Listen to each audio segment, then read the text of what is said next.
One more thing which I want to say. Focus people mostly onto the skulls with the cross sign. Those bosses are bosses that you always want to complete and get the skill points or the resistances or the bonuses that are with them. Most of the stuff that is like bosses without the circle are useless.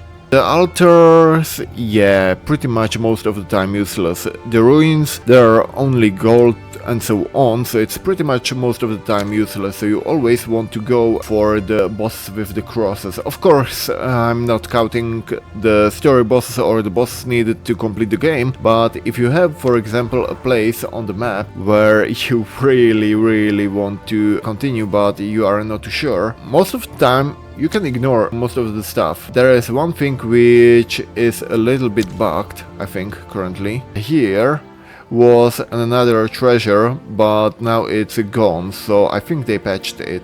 So most of the objectives now is complete, but if you sometimes don't see the complete one, you can just ignore it, it's not a big problem. For example, here, I defeated the witch, and I've got the things, but it doesn't show up as completed. Same here, there are some parts where that can happen. Same with the camps. I found the camps but they didn't turn off. I defeated the root urge and it didn't go off, so don't be sometimes surprised if you do defeat them and it doesn't turn off. But what I really need to know early when I started to play the game, the moment you defeat, for example here, I go into the zone.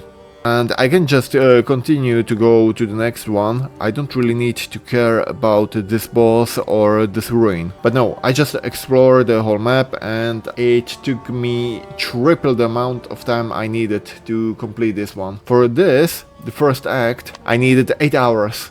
But on the Ruthless Act 1, I needed only 2.5. That's the difference.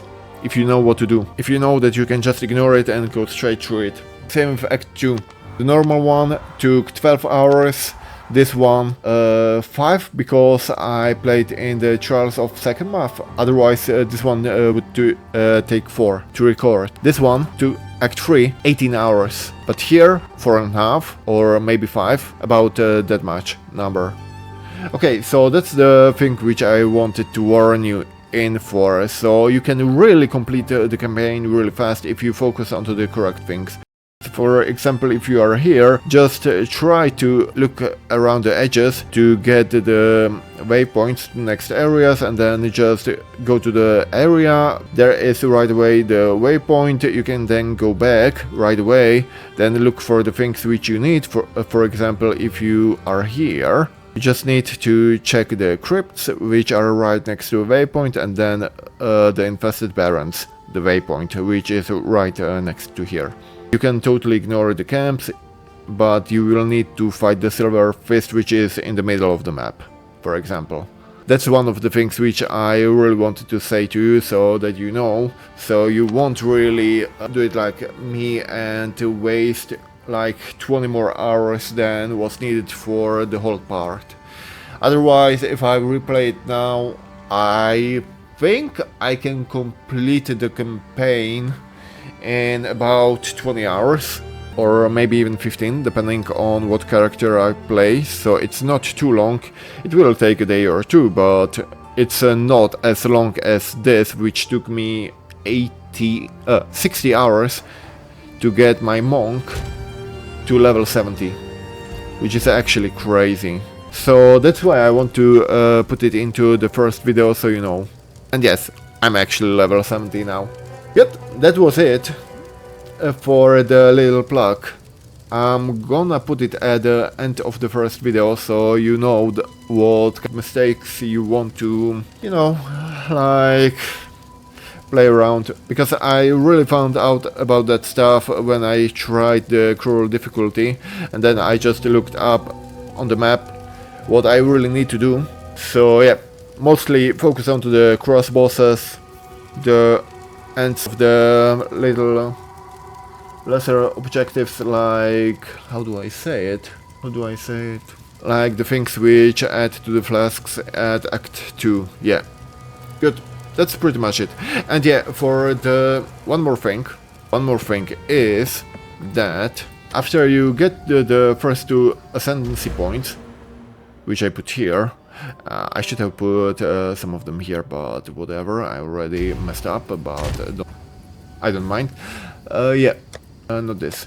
Trials. After you get some trials, you need to look at this. Completing this Ascension trial will not grant additional Ascendancy skill points. You always need to look at that. You see this? You need to look at this. I completed, by the way, wait, the third set. Oh, I completed only the second on the second half. I will need to go to the Trial of Chaos and on the Monk, because the Trial of Sekmath is impossible. And 7, no, I need at least Chaos of Trials with at least number of trials.